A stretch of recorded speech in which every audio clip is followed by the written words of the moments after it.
Vous êtes prisonnier, maintenant même. Tandis que vous entendez ces mots, vous êtes dans une prison. Et le pire, ce n'est pas d'être emprisonné. Le pire, c'est que vous l'ignorez. Vous pensez être libre. Vous croyez que vos choix vous appartiennent, que vos pensées sont les vôtres, que votre vie est votre vie. Mais Osho a révélé quelque chose que Gurdjieff avait déjà dit des décennies auparavant. Vous êtes en prison et vous croyez être libre. Et c'est précisément la raison pour laquelle vous ne vous échappez jamais. Si vous avez déjà senti que quelque chose cloche, si vous avez déjà eu la sensation de vivre une vie qui n'est pas la vôtre, si vous vous êtes déjà réveillé en pleine nuit avec cette angoisse qu'il existe quelque chose de plus, quelque chose que vous manquez, alors, vous commencez à apercevoir les barreaux de votre geôle. Et ça, c'est le début de tout. Osho disait que 99% des gens n'échappent jamais à ce piège. Pas parce qu'ils ne le peuvent pas, mais parce qu'ils ignorent qu'ils sont prisonniers. Et comment pouvez-vous fuir une prison dont vous ignorez même l'existence? Comment pouvez-vous briser des chaînes que vous ne voyez pas? Comment pouvez-vous ouvrir une porte qui vous semble être un mur de béton? Mais, avant d'expliquer comment s'échapper, je dois vous montrer exactement comment ce piège fonctionne. Parce que si vous ne comprenez pas le mécanisme, vous continuerez à y tomber, encore et encore, même après avoir entendu tout ça. Le piège, c'est votre esprit, pas une partie de votre esprit. Votre esprit tout entier. Osho était brutal à ce sujet. Il disait que l'esprit n'est pas votre ami. L'esprit est votre prison. Chaque pensée que vous avez est un barreau de cette geôle. Chaque croyance que vous entretenez est un cadenas. Chaque identité que vous avez endossée est un mur. La plupart des gens pensent que l'esprit est un outil, quelque chose qu'ils utilisent quand ils en ont besoin, mais Osho retournait cette idée complètement. Il disait que vous n'utilisez pas l'esprit. L'esprit vous utilise. Vous ne contrôlez pas vos pensées. Vos pensées vous contrôlent. Vous ne choisissez pas ce que vous pensez. Les pensées apparaissent simplement et vous courez après. Comme un chien après un os. Essayez maintenant. Essayez d'arrêter de penser. Simplement. Arrêtez. Ne pensez à rien pendant 30 secondes. Vous allez réaliser quelque chose d'effrayant. Vous n'y arrivez pas. Les pensées continuent de venir, l'une après l'autre, sans demander la permission, sans que vous choisissiez. Et vous, qui pensiez être le maître de votre esprit, vous réalisez que vous en êtes l'esclave. Ça, c'est le piège. Vous êtes tellement identifié à vos pensées que vous croyez être elles. Quand une pensée de colère apparaît, vous dites « je suis en colère ». Quand une pensée de tristesse surgit, vous dites « je suis triste ». Quand une pensée de peur passe, vous dites « j'ai peur ». Mais Osho posait une question simple. Qui est ce « je » qui observe la colère? Qui est ce « je » qui perçoit la tristesse? Qui est ce « je » qui remarque la peur? Si vous pouvez observer la colère, vous n'êtes pas la colère. Si vous pouvez percevoir la tristesse, vous n'êtes pas la tristesse. Si vous pouvez remarquer la peur, vous n'êtes pas la peur. Vous êtes celui qui observe, celui qui témoigne, celui qui est derrière tout ça. Mais vous avez oublié. Vous vous êtes tellement identifié aux pensées que vous avez oublié qui vous êtes réellement. Et voici l'astuce la plus cruelle de ce piège. L'esprit vous convainc qu'il est vous. Et une fois que vous croyez ça, vous défendez la prison comme si c'était votre maison. Vous protégez vos croyances comme si elles faisaient partie de votre corps. Vous vous battez pour vos opinions comme si votre vie en dépendait. Et tout ça ne fait que renforcer les barreaux de la geôle. Gurdjieff, qu'Osho citait fréquemment, disait quelque chose d'encore plus profond. Il disait que vous n'êtes pas seulement dans la prison. Vous êtes la prison, le geôlier, les barreaux, les murs, les cadenas, tout, c'est vous. Vous avez créé cette prison pensée après pensée, croyance après croyance, identification après identification. Et maintenant, vous êtes tellement perdu à l'intérieur que vous ne voyez plus la sortie. Mais, attendez, il y a quelque chose d'encore pire que je dois révéler. La société entière a été construite pour maintenir ce piège en fonctionnement. Dès le moment où vous êtes né, Vous avez été conditionné. Vos parents vous ont appris quoi penser. L'école vous a appris comment penser. La religion vous a appris à quoi croire. La culture vous a appris ce qu'il faut désirer. Et aucune de ces institutions ne vous a enseigné la seule chose qui compte vraiment. Comment arrêter de penser? Osho disait que l'esprit est un sous-produit social. Vous pouvez avoir un esprit hindou, ou un esprit chrétien, ou un esprit bouddhiste, mais vous ne pouvez pas avoir une conscience hindoue ou une conscience chrétienne. La conscience est universelle, la conscience est libre. La conscience n'appartient à aucune société, aucune culture, aucune religion, mais l'esprit, lui, appartient. Et c'est pour ça que la société vous donne un esprit.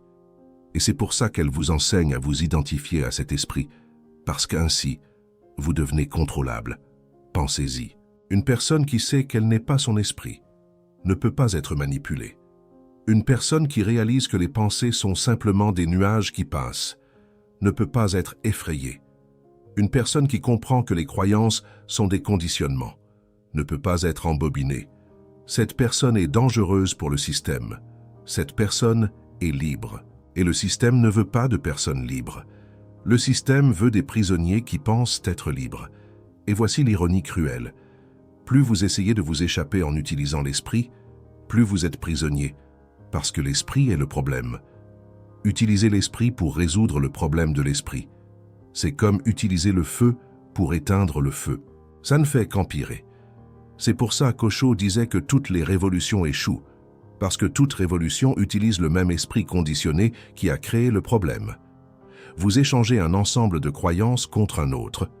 Vous échangez une prison contre une autre, mais vous restez prisonnier. Osho avait un livre appelé « Liberté par l'illusion ». Dans ce livre, il expliquait en détail comment l'ego fonctionne comme un piège. Il disait que l'ego ne produit que misère, souffrance, lutte, frustration, folie, suicide, meurtre, toutes sortes de crimes, et que la racine de tout ça est simple, l'identification à l'esprit, la croyance que vous êtes vos pensées. Alors, comment s'échapper? Si l'esprit est le piège, et que vous ne pouvez pas utiliser l'esprit pour vous échapper, que reste-t-il? Osho était clair à ce sujet. La seule issue, c'est la méditation. Mais pas la méditation comme vous le pensez probablement. Pas s'asseoir et essayer de ne pas penser, pas répéter des mantras, pas visualiser des lumières. Ce sont encore des activités de l'esprit. La méditation qu'Osho enseignait était différente. C'était simplement observer, sans juger, sans essayer de changer, sans essayer d'arrêter. Juste observer. Quand vous observez vos pensées sans vous identifier à elles, quelque chose de magique se produit. Vous réalisez que vous n'êtes pas les pensées. Vous réalisez que vous êtes celui qui observe. Et dans cette perception, les barreaux de la prison commencent à s'affaiblir. Pas parce que vous les avez détruits, mais parce que vous avez réalisé qu'ils n'ont jamais été réels. Osho disait que la prison n'existe pas. Le geôlier, les gardes, les barreaux, les cadenas sont tous imagination. Vous êtes dans un sommeil profond et vous faites un cauchemar. Vous croyez être prisonnier, mais en réalité, vous n'êtes pas enfermé, vous n'êtes pas emprisonné. Vous êtes simplement ivre, ivre de pensée, ivre de conditionnement, ivre de croyances. Et quand l'ivresse se dissipe, quand la conscience revient, vous réalisez que vous avez toujours été libre. Mais voici le paradoxe que la plupart ne comprennent pas. Vous ne pouvez pas vous forcer à vous réveiller. Vous ne pouvez pas vous forcer à arrêter de penser. Vous ne pouvez pas vous forcer à être conscient. Plus vous essayez, plus l'esprit s'agite. La seule chose que vous puissiez faire est d'observer. Observer sans effort. Observer sans attente. Observer sans objectif. Et dans cette observation pure, l'éveil se produit de lui-même. Des chercheurs en neurosciences ont découvert quelque chose d'intéressant. Il existe un réseau dans le cerveau appelé le réseau par défaut. Ce réseau est le plus actif quand vous n'êtes pas concentré sur le monde extérieur, quand vous êtes en pleine rêverie, quand vous êtes en train de vagabonder, quand vous êtes perdu dans des pensées sur le passé ou le futur. Ce réseau crée une narrative interne, crée un sentiment de soi, crée cette voix constante dans votre tête. Des études ont montré que les méditants expérimentés ont beaucoup moins d'activité dans ce réseau. Ils sont bien meilleurs pour arrêter les pensées. L'esprit vagabond diminue. La narrative interne se tait. Et que reste-t-il? Conscience pure, présence pure, liberté pure. Cela confirme scientifiquement ce qu'Osho enseignait.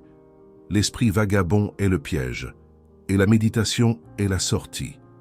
Pas parce que la méditation est magique, mais parce que la méditation change littéralement la structure de votre cerveau.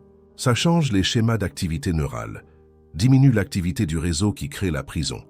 Osho disait que l'esprit est comme un marché bruyant, des milliers de vendeurs criant en même temps, essayant d'attirer votre attention, essayant de vous vendre quelque chose. Et vous, au milieu de ce chaos, vous pensez que c'est votre réalité. Mais quand vous arrêtez de prêter attention aux vendeurs, quelque chose se produit. Le marché ne disparaît pas. Mais vous réalisez qu'il existe un espace silencieux derrière tout le bruit. Et cet espace, c'est vous. La plupart des gens vivent identifiés aux vendeurs, vivent en achetant et en vendant des pensées toute la journée. Jamais ne s'arrêtent. Jamais ne se taisent. Jamais ne perçoivent l'espace. Et c'est pourquoi ils restent prisonniers. Parce que la prison n'est pas faite de barreaux de fer. Elle est faite de bruit. Et quand le bruit s'arrête, la prison disparaît. Mais revenons à Osho et au piège mental. Pourquoi disait-il que 99% des gens n'y échappent jamais? Premièrement, parce que la plupart ne savent pas qu'ils sont prisonniers. Comme je l'ai dit au début, vous ne pouvez pas fuir une prison que vous ne savez pas qu'elle existe. La société a fait un travail tellement bon pour conditionner les gens qu'ils défendent leur propre prison. Ils appellent leur conditionnement des valeurs, appellent leurs croyances des vérités, appellent leurs opinions une personnalité. Et ils se battent pour protéger tout cela, se battent pour maintenir leur propre esclavage. Deuxièmement, parce que même ceux qui réalisent qu'ils sont prisonniers essayent d'échapper en utilisant l'esprit. Et c'est impossible. C'est comme un poisson essayant d'échapper à l'eau en utilisant l'eau. L'esprit ne peut pas vous libérer de l'esprit. Vous avez besoin de quelque chose au-delà de l'esprit. Vous avez besoin de conscience. Troisièmement, parce que la société crée des pièges dans des pièges. Quand vous commencez à réaliser que vous êtes pris au piège, la société vous offre de fausses sorties, des religions qui vous donnent de nouveaux conditionnements, des philosophies qui vous donnent de nouvelles pensées, des thérapies qui vous donnent de nouvelles identifications. Vous échangez une prison contre une autre et vous pensez que vous vous êtes échappé. Mais vous avez seulement changé de cellule. Osho était radical à ce sujet. Il disait que toutes les méthodes méditatives doivent détruire votre conditionnement sans vous conditionner d'aucune autre façon. Parce que ce serait simplement un échange de menottes, un échange de prison. La vraie méditation ne vous donne rien de nouveau.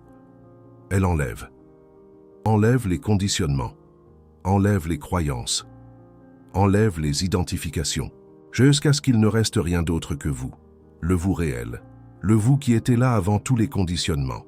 Quatrièmement, parce qu'échapper exige une sorte de mort, la mort de l'ego, la mort de l'identité fausse, la mort de tout ce que vous pensiez que vous étiez.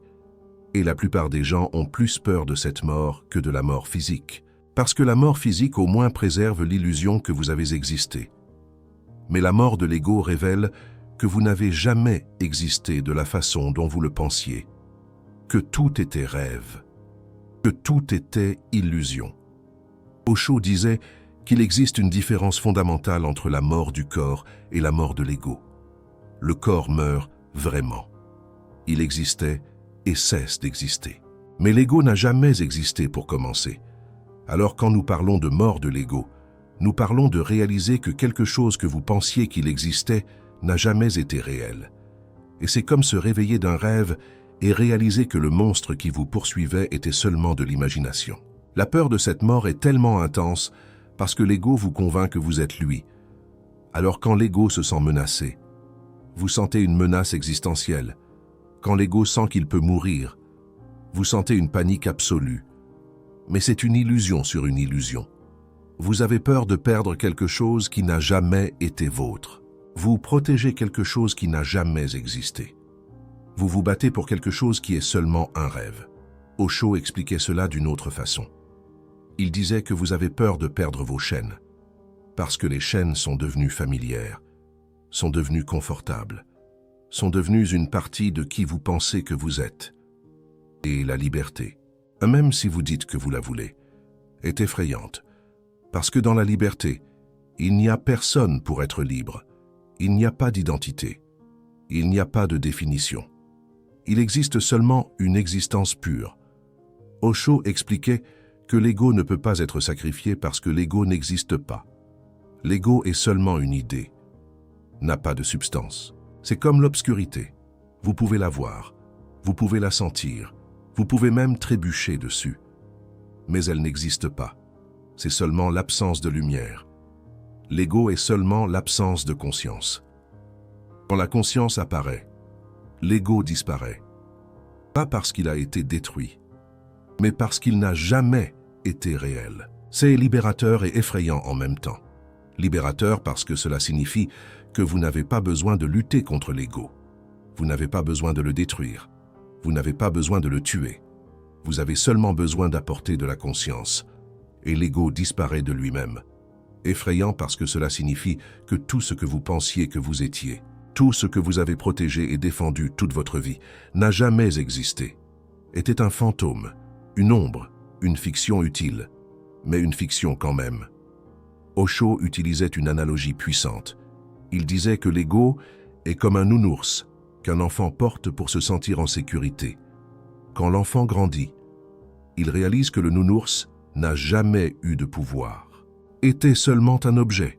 Mais pendant son enfance, il croyait que le nounours le protégeait. L'ego fonctionne de la même façon. C'est un mécanisme de défense que vous avez développé pendant l'enfance. Et vous continuez à le porter jusqu'à aujourd'hui. Mais quand la conscience mûrit, vous réalisez que l'ego ne vous a jamais protégé de rien. Il vous a seulement limité. Maintenant vient la question pratique. Comment apporter cette conscience?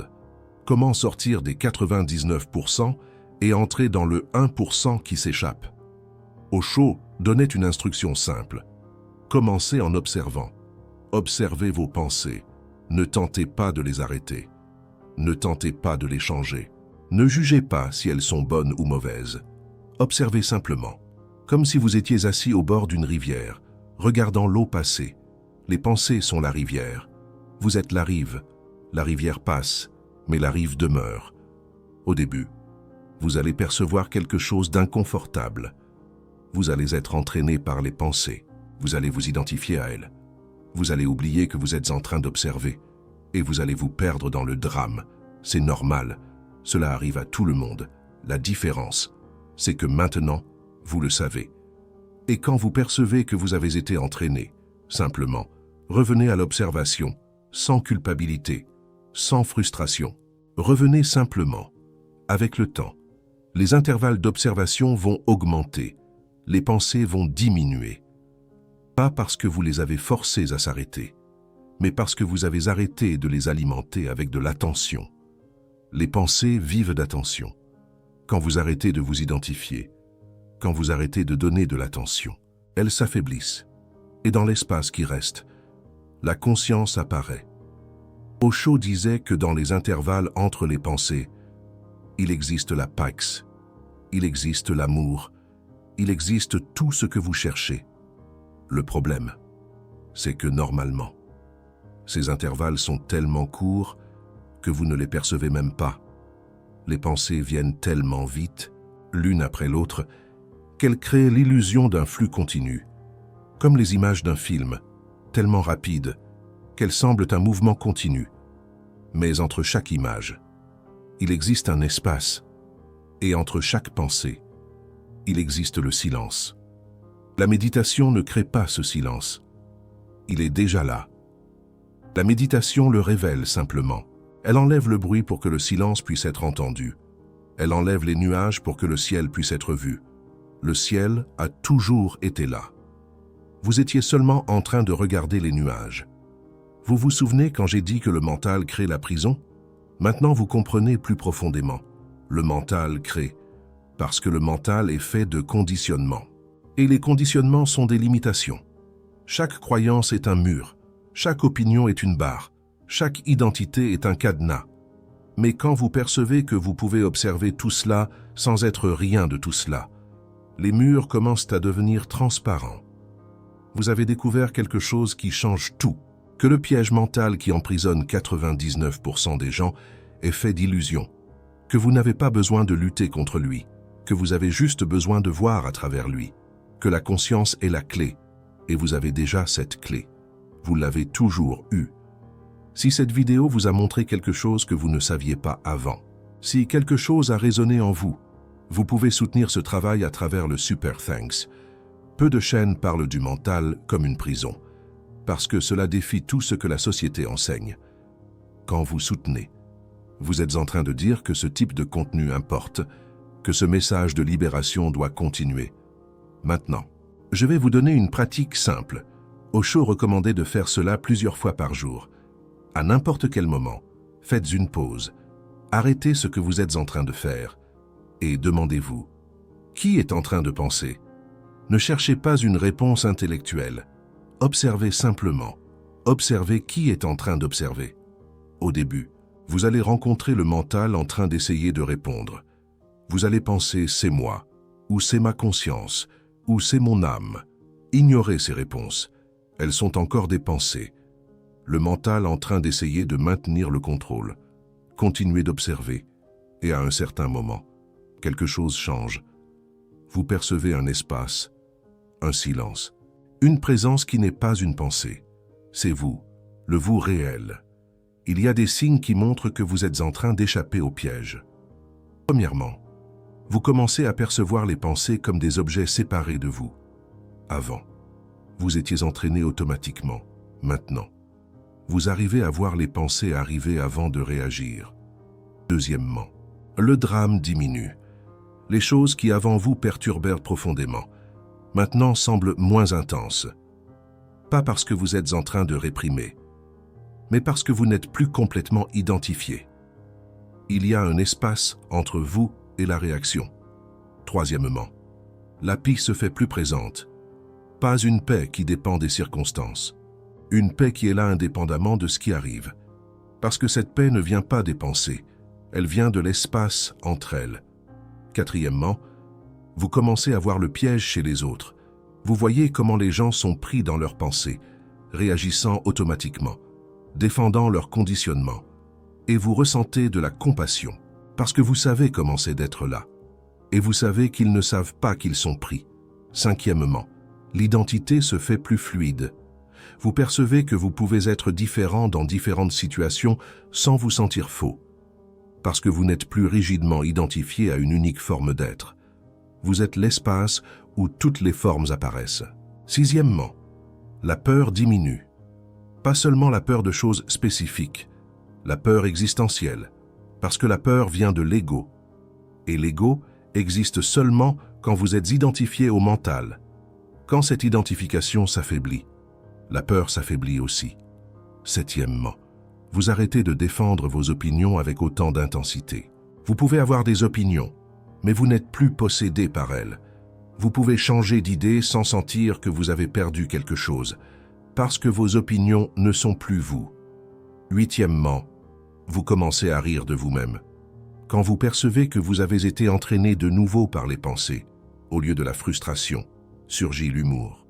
Parce que vous voyez l'absurdité de toute la situation, d'être pris dans une prison imaginaire pendant toutes ces années.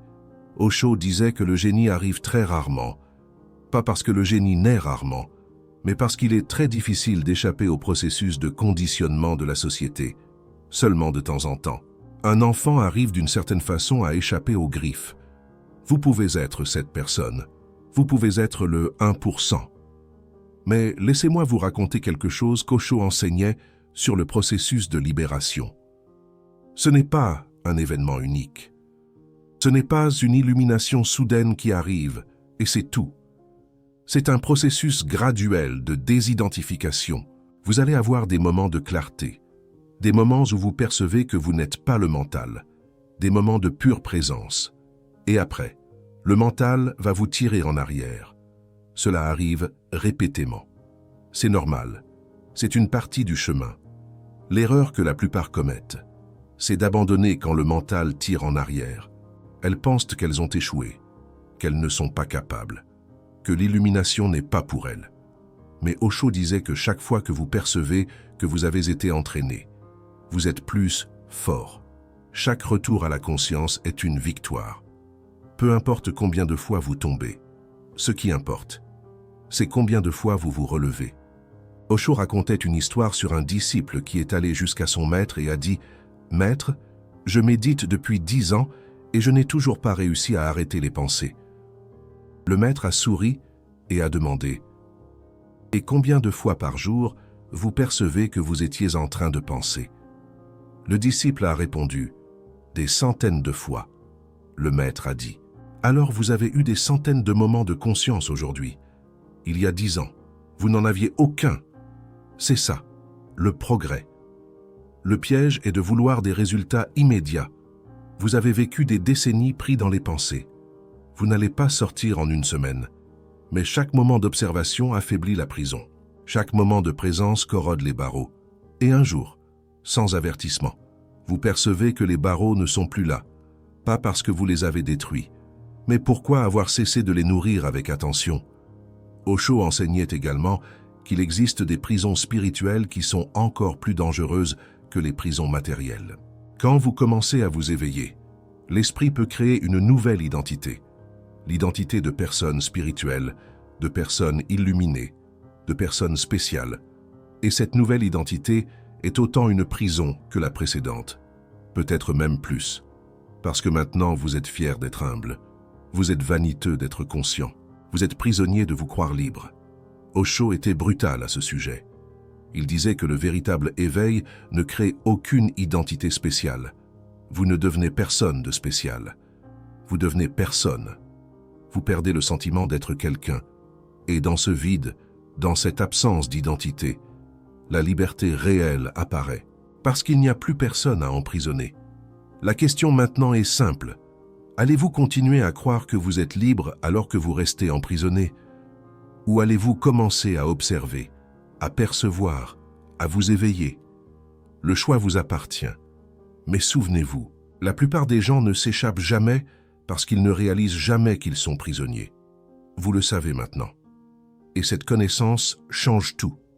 Vous ne pouvez plus faire semblant de ne pas savoir. Vous ne pouvez plus retourner au sommeil confortable de l'inconscience. La porte de la cellule est ouverte. La question est de savoir si vous allez sortir. Osho disait que le moment le plus dangereux dans la vie d'une personne est lorsqu'elle réalise qu'elle est prisonnière mais ne fait rien. Parce que maintenant, elle est doublement prisonnière. Prisonnière de la prison mentale et prisonnière de sa propre lâcheté. Avant, l'ignorance était une excuse. Maintenant, elle ne l'est plus. Il disait aussi qu'on ne peut forcer personne à s'éveiller. On ne peut traîner personne hors de la prison. Parce que la prison est intérieure. Et la clé l'est aussi. Chaque personne doit trouver sa propre sortie. Chaque personne doit faire son propre chemin. Tout ce qu'une personne de l'extérieur peut faire, c'est montrer la direction. Montrer que la porte existe. Montrer que la liberté est possible. Mais franchir la porte est un choix individuel. Vous avez entendu tout ça. Vous avez compris le piège. Vous avez vu le mécanisme. Maintenant, la responsabilité est la vôtre, pas la mienne, pas celle d'Osho, pas celle de personne, la vôtre. Commentez ici-bas. Avez-vous déjà réalisé que vous étiez prisonnier? Ou pensiez-vous encore être libre? Et si vous l'avez réalisé, qu'allez-vous faire maintenant? Répondez honnêtement. Parce que l'honnêteté envers soi-même est le premier pas hors du piège. Le premier pas vers la libération.